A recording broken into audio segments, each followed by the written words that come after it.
Welcome to the flowerschool.com video library. I'm Leanne Kessler, Director of the Floral Design Institute, and today I want to share with you one of my favorite bouquets, the hand tie done with summer flowers. I started focused on very seasonal materials and went shopping and gathering beautiful dahlias, zinnias, local grown hypericum. You can see the color palette. Then I decided to enhance it with garden roses. I had Sahara Sensation, Loves Me Just a Little Bit, and Princess Ayako. So 3 different peachy hues. Then for fun, I found the peachy rusty hanging amaranthus. And then I thought, what would be a fun seasonal foliage? How about smilax? Normally it's used for event work. Wedding florists love it, but it's also good for everyday design. Then for a last touch, I did a little color enhancing. I had white scabiosa, and I used the Just for Flowers and tinted it peach so that it all matched, giving me nice gradation of tints, tones, and shades of that peach family. To begin, I gather a few things in my hand. I've already removed excess foliage and thorns. I have everything ready to really design with. The hypericum is so bold and bulky, it makes a great base. So just clustering it in my hand, and then maybe a stem of the smilax, letting it come a little taller, and starting with everything just straight up and down. Then I start adding in the flowers. And this is where I'm going to start creating more of an angle. Maybe bringing in a dahlia.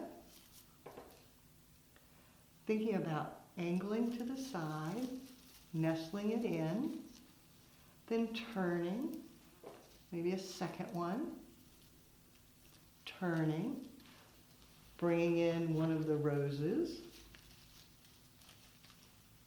turning, and another. And everything I do, I just keep turning and nestling. You can feed it in, getting a little bit of depth. You can nestle it in the perfect hole.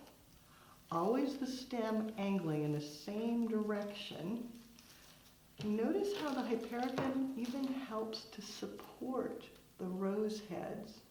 I can go back and add additional blooms before I turn, but still always head to one side, stems the opposite, turning, angling, and continuing.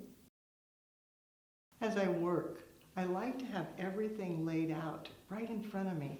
That way I remember that, oh, I want more of this rose. Or, gee, I need a little more hypericum, and I don't have to reach very far.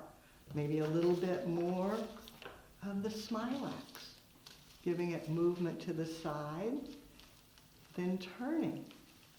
If I decide I want to put one of the more delicate blooms in, as long as I angle the same direction, I can feed it straight through the center, let it be a little taller, but the stems still spiral in the same direction. You never, ever, ever change that.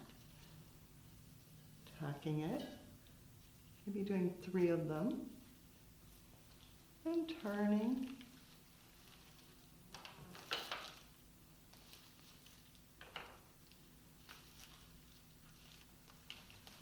Turning. Looking at the balance. Deciding what other blooms you might want to add, letting them come out a bit to the side.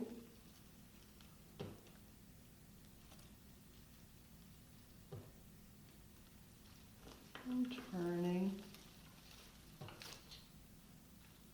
As your hands start to get too full, just relax.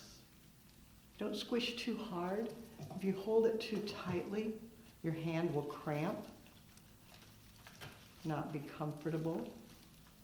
Just gotta trust that the flowers will fall into place exactly where you want them. for the finish, I like to stand and look at it in the mirror so that you can check your balance. Then determine what other blooms you might need to add.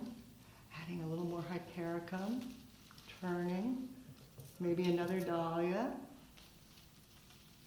maybe a couple more dahlias, and turning, looking at the placement of everything. You're tucking a rose a little lower, again to create more depth. Balancing out with foliage on the opposite side, giving that looseness. Then going back and determining where you might want additional of the delicate scabiosa. Pulling them out here where I can get to them.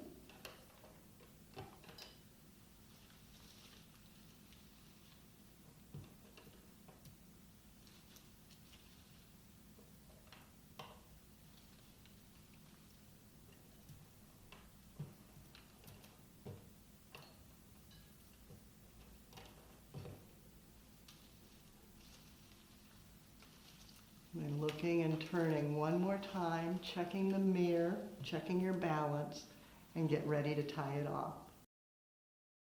The last accent, a little bit of the hanging amaranthus. So just draw the eye all the way down, bringing that color on. And then using a bit of bind wire, a bit of cut, and wrap it around 3 times, securing everything in place. The recipe for this luxurious summer hand-tied bouquet is 15 dahlias, 20 of the color-enhanced scabiosa, 10 stems of the local hypericum, 10 zinnia, 2 stems of the hanging amaranthus. Then the garden roses, I used 5 each. The Sahara Sensation, Loves Me a Little Bit, and Princess Aiko. So yes, it's a lot of stems, but summertime is full of exuberance and color. How fabulous. You can see it stands on its own, or I can take it and set it in a vessel. As we enter the very last days of summer, I challenge you to gather a cluster of your most favorite flowers, pick a color palette, and then find everything you can that coordinates. Color enhance if you need to, but work in that monochromatic style to show that summer explosion of color. You'll find more creative inspiration on our website at flowerschool.com. If you have questions, you can reach us there or pick up the telephone and call us at 503-223-8089. Now it's your turn. What are you going to create as you do something you love?